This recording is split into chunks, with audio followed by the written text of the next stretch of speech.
Tonight, here on campus at Xavier University, we're holding a Get Your Mind Right conversation around collegiate mental health. It's important to have this discussion because many people do not know what the signs are leading up to mental illness. Get your mind right. It's talking about mental health and getting us to a place where we can provide services for people who need mental health. If you are suffering from a mental illness, it is okay to acknowledge that you're suffering. So Dr. Dunham has strived with a passion to make sure that we educate the community on those issues. And it is even more okay for you to ask for help. The best treatment is a combination of multiple things.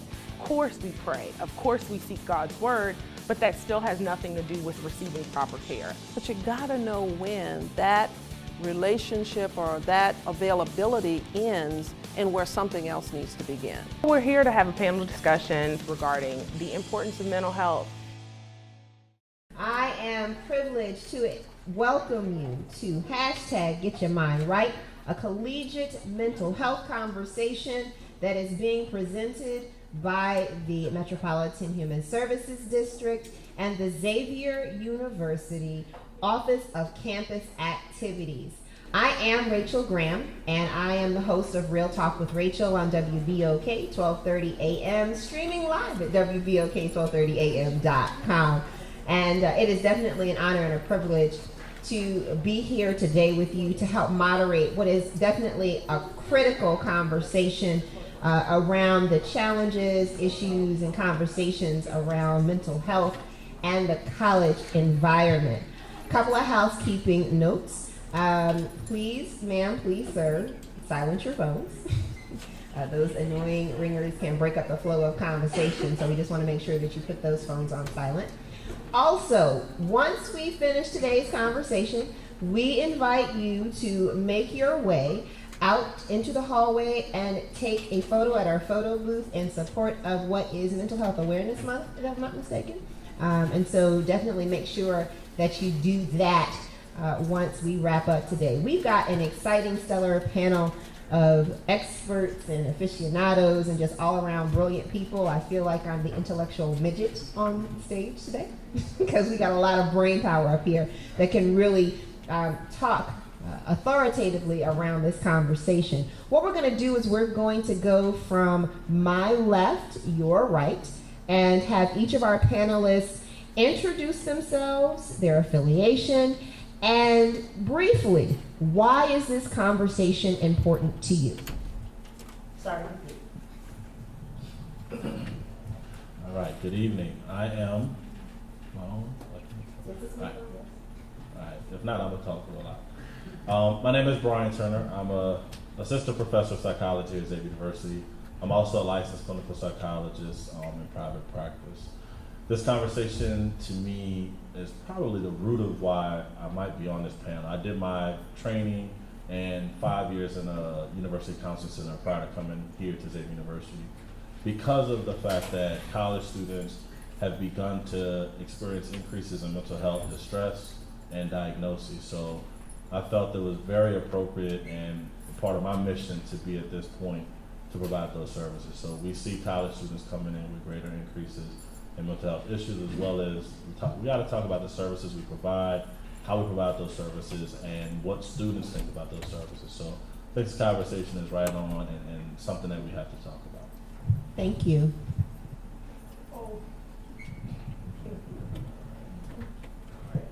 Hi, my name is Brittany Allen. I'm the assistant pastor of Destiny Christian Center in LaFosse, Louisiana. And this conversation is important to me because being a Black female and then also working in the church community, a lot of the times people have heard that within the Black community, within the church community, that mental health is not real, that psychologists and pastors can't work together. And I'm here to break the silence, to start the conversation, to say that it is okay to acknowledge that we have mental challenges and that we can work together to see our future, because Dr. Dunham and I were speaking, we're shortening our lives and the capacity of us living because we're not acknowledging things that are real. Good evening, everyone. Good evening. I am Dr. Rochelle Head Dunham, and I serve as the Executive Director and the Medical Director for Metropolitan Human Services District. We want to be a household name, the place where we change lives. We got the people to do it. We've got the funding to do it. We need those who suffer from mental illness to walk through our doors unceasingly, because we have the capability to help them. And so this forum is really about helping people understand it is okay if you have these difficulties. What is not okay is for you to continue suffering alone when you've got so many qualified people who are capable of helping you. And so on behalf of the agency, the purpose of this meeting is for us to make it known that mental illness is an illness that can be treated, and we encourage people to get the help that they need. Thank you for coming out. Thank you. Good evening, everyone. My name is Michael Harrison. I'm the Superintendent of Police for the New Orleans Police Department. This is an extremely important conversation to me because oftentimes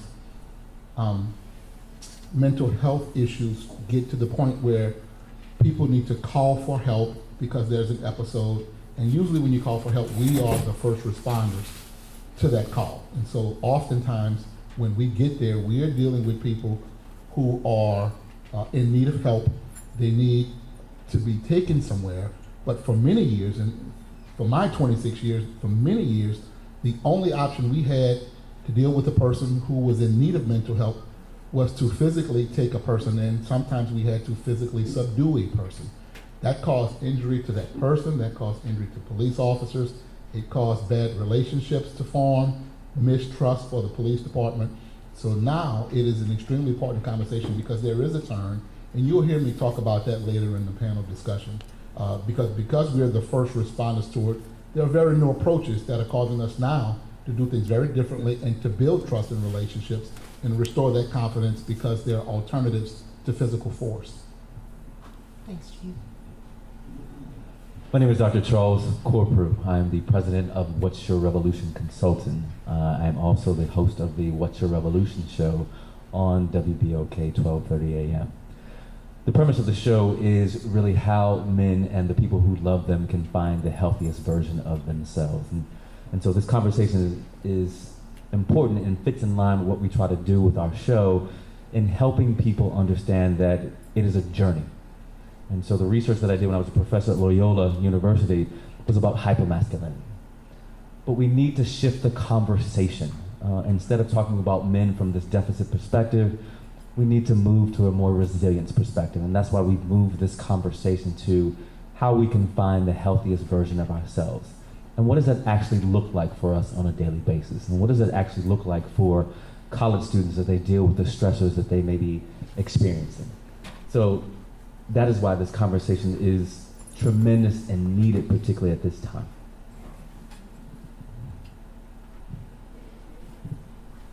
How y'all doing?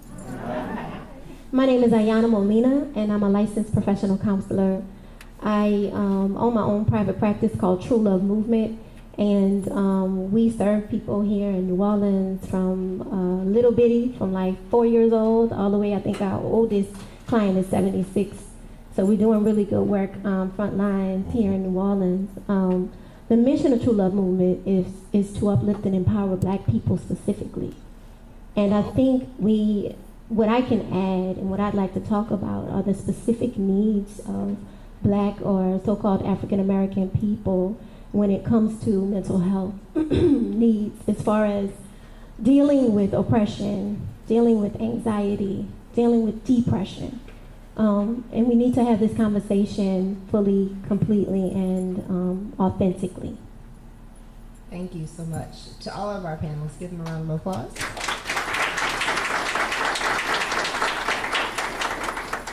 So the definition that is up on the slide is, I think, a really good starting place, as well as the statistics that are quoted there. It asks the question, what is mental health?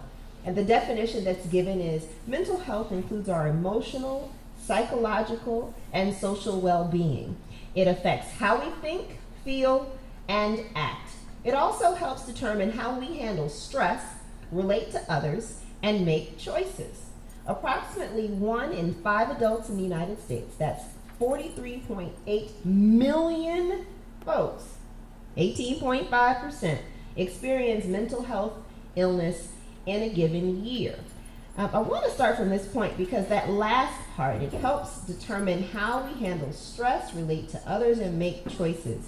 It's part and parcel to the college environment because when you get to college, you feel a lot of stress, you've got to figure out how to relate to others, and some of us can talk about not making the best choices when we get on campus. If you can't say amen, say ouch. And so, Dr. Dunham, you can stop saying ouch now, you get the point.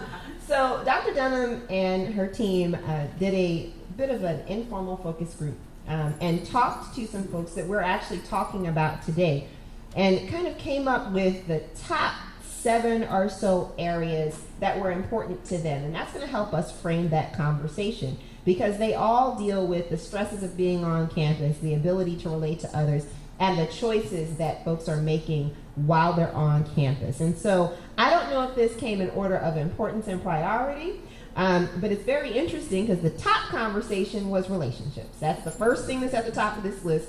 Go figure, young teenage hormones out of control. Relationships is one of the top answers that was in fact given. I did a little research, pulled up a fact, that a 2006 college survey indicated that 1 in 4 women had been victims of rape or attempted rape on a college campus. That's a bad relationship, but it's really about what's really being faced on these campuses. Another figure, 83% were under the age of 25. That's college folks. According to the American Bar Association, 28% of students on college campuses experience dating violence. That's really going to have an impact on the psyche of a college student. I'm going to put this question to Dr. Corporal because he deals with hypermasculinity issues. Can you talk a little bit about, from the male perspective, because we have a lot of conversations. I'm gonna ask Dr. Corporal to speak to this, and then Mama Fire, I'm gonna ask you to speak to the female side of it. Dr. Corporal, talk about some of the things that feed into that from a hypermasculinity perspective. So feed into, can you clarify that for me? So we're talking about the concept of the most dramatic sense of relationship challenges, which is domestic violence on college campuses. So when we think about hypermasculinity, we think about the lack of emotional connection. We think about a hypersexual identity, misogyny, where women are seen as ornate and not equal. And that plays out into the psyche of a man who adopts attitudes towards hypermasculinity. And so hypermasculinity is not a personality disorder. It is not a personality trait. It is a decision, a conscious decision to subscribe to these attitudes about what it means to be a man and how you see yourself and then relations to women. That dominion, particularly the dominance and aggression piece that correlates with hypermasculinity, is where you see the domestic violence actually play out. Where men, particularly feeling emasculated or feeling like their manhood has been devalued, will find that if they can have power and dominion over a woman, it allows them to feel much more masculine. And we see that to the detriment of our female counterparts, that they're not seen as powerful, they're not seen as an equal party. And so why you see that particularly on a college campus, but you also see that across the country and actually across the world, where men are actually trying to find themselves, and particularly on a college campus. And if they haven't seen the models of, as we talk about on my show, the healthiest versions of masculinity, they will subscribe to these attitudes that they think are cool, that this is how I'm supposed to comport myself, particularly around other men and particularly around other women. And so we need to begin to show what these healthy models of masculinity actually look like, particularly on college campuses, as emerging adults are looking for models. So men and women just don't look for models in adolescence about who they want to be. It still continues past adolescence.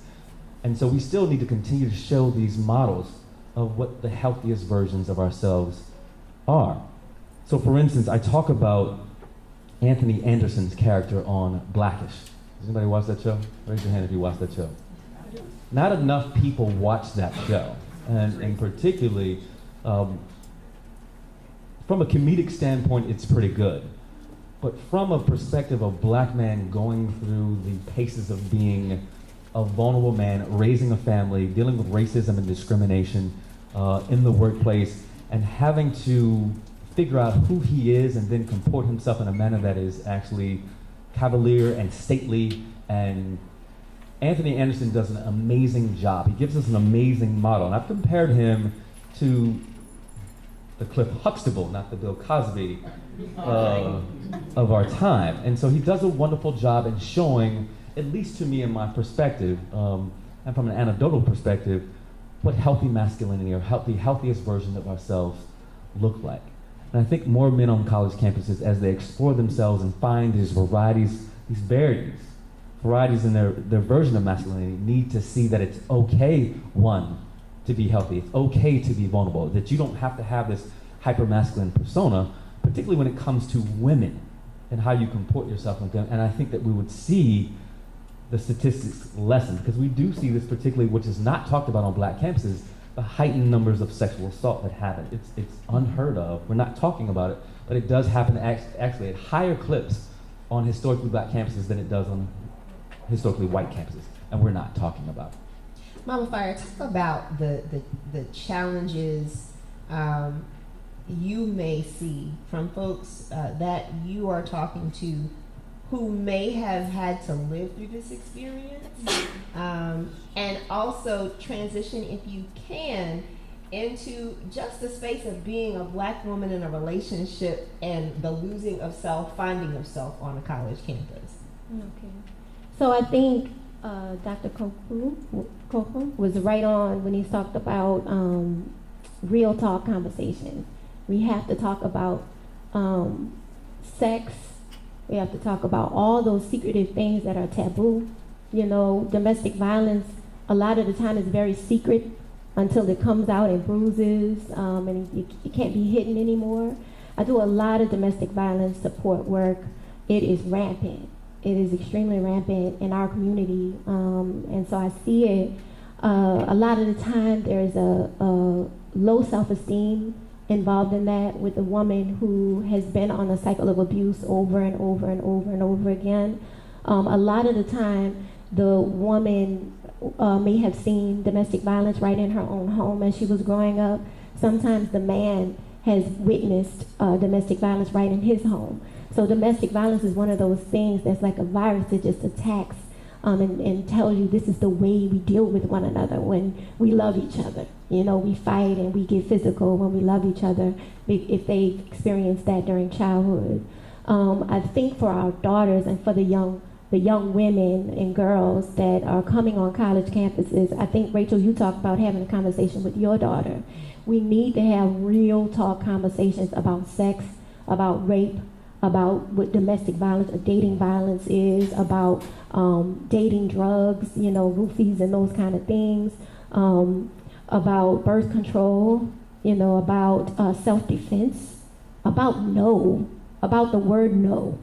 A lot of the time our people, you know, we just don't talk about the meaning of the word no, and that is supposed to be respected both ways by men and women, you know. As far as relationships are concerned, healthy relationships, it took me a really, really long time to find a healthy relationship. And what I realized that healthy relationships have everything to do with if you're healthy, right? It's two healthy people coming together and making one healthy relationship. And either, you know, you could be one person that's healthy and the other person is broken. And the healthy person thinks they can fix them.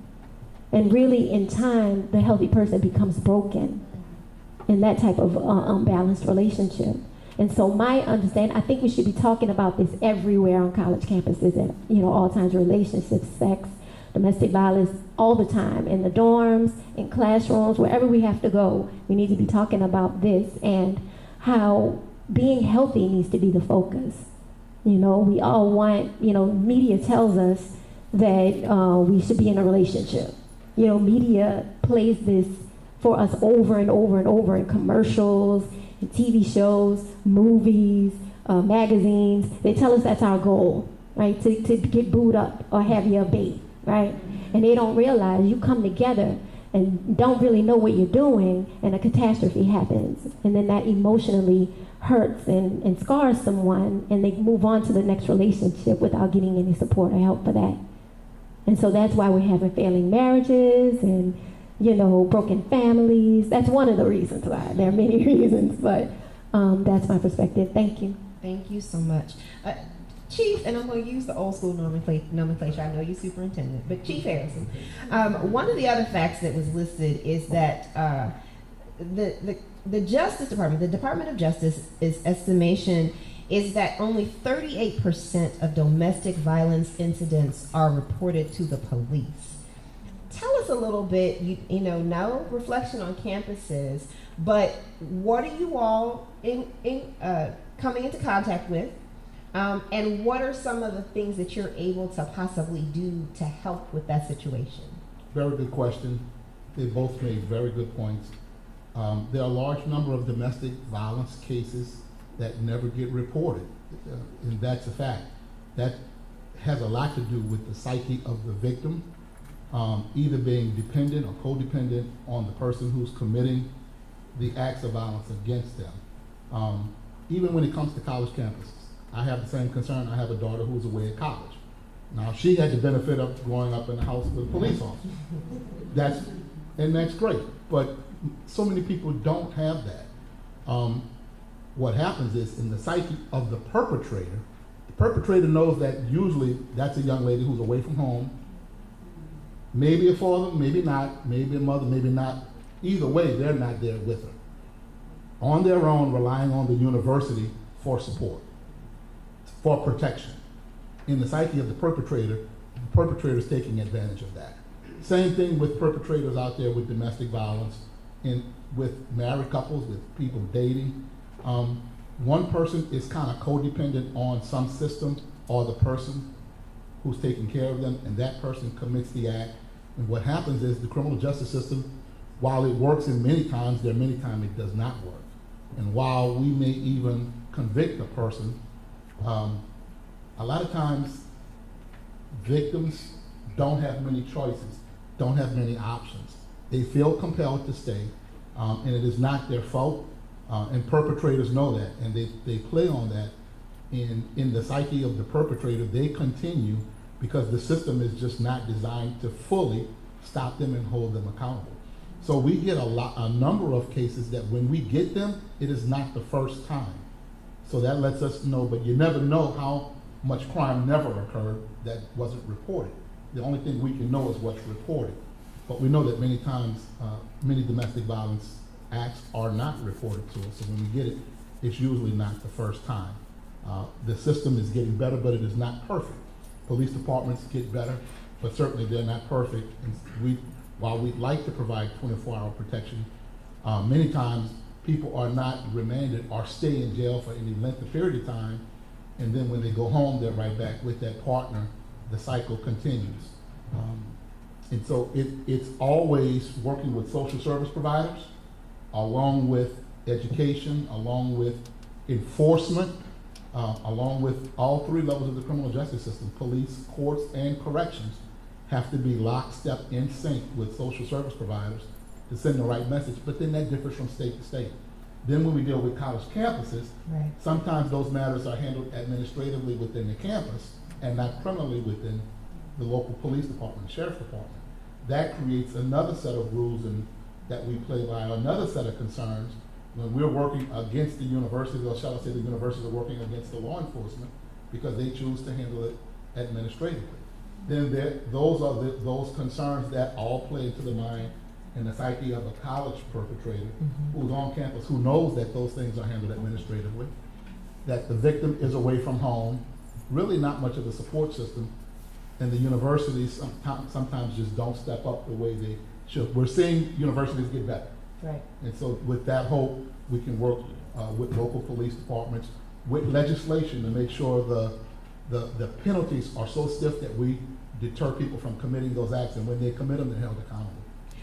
That's a great segue because we've talked about what feeds into it, what it looks like when it is enacted. Dr. Dunham, I'd like to shoot this to you. What are possibly some ways, and I know resources are tight. The last time we were together, I asked you, what would you do with $40 million? And then your president and our president came along and cut out $800 million, or is proposing to cut out $800 million in Medicaid support and other resources, which are very important to the work that you do. In your professional opinion, what would it look like to have kind of a community approach to really addressing this? I'm glad to hear that the chief is finding that campuses are willing to work with or do